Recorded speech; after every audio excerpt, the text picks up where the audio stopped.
Welcome back to Portland Bird Reserve. Now earlier on we looked at some of the spring migrant birds that turn up here, and we're now going to look at a bird. It's a scarce migrant, it's very colourful, it's very unique.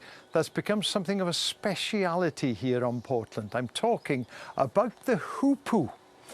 Now about 100 hoopoe turn up in the UK every year, they reckon. Well, this year so far on Portland alone, we've had 6, and look at it, beautiful bird, lovely pinky orange colour, black wings, and that long crest there with those black tips and the long bill.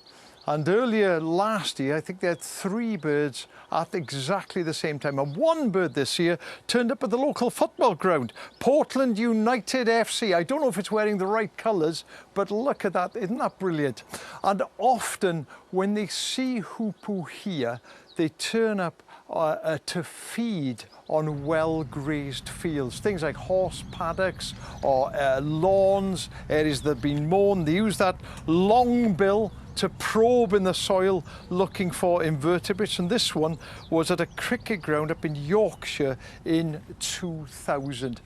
And they're very confiding birds. You can get fairly close, but once that crest comes up, they're alarmed. Please leave well alone. They occasionally breed here as well. I remember memorably in 1996 when a pair bred just about 5 miles from my home in mid Wales, and the latest known breeding was in Leicestershire last year, 2023, when a pair reared 3 young.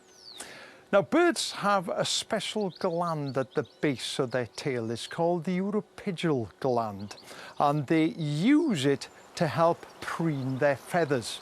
They put their beak at the entrance to the gland. You see the young goshawks doing it, the blue tits here as well, and then they preen every feather. It helps to keep those feathers in prime condition.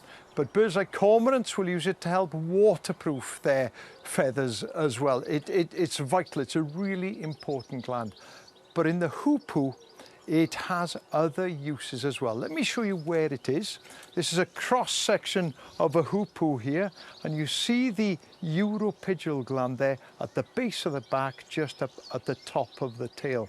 And in the hoopoe, this gland will produce antimicrobial and antibacterial chemicals. So it helps to keep parasites off the adult birds. And the incubating female, remarkably, has a larger gland, because that will secrete extra fluid, which keeps parasites away from the eggs and the nest.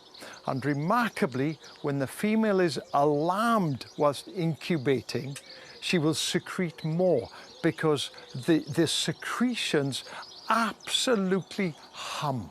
They stink of rotting flesh. I know this because I've stuck this schnoz in a hoopoe's nest in France once. Memorable occasion, never ever repeated. And of course it is an anti-predator technique, and some of those chemicals are actually quite toxic. So if anything tries to take a bite, not only is it foul tasting, but it's vaguely toxic as well. So the lesson is, leave nesting hoopoes alone when you visit France or Spain or wherever you are.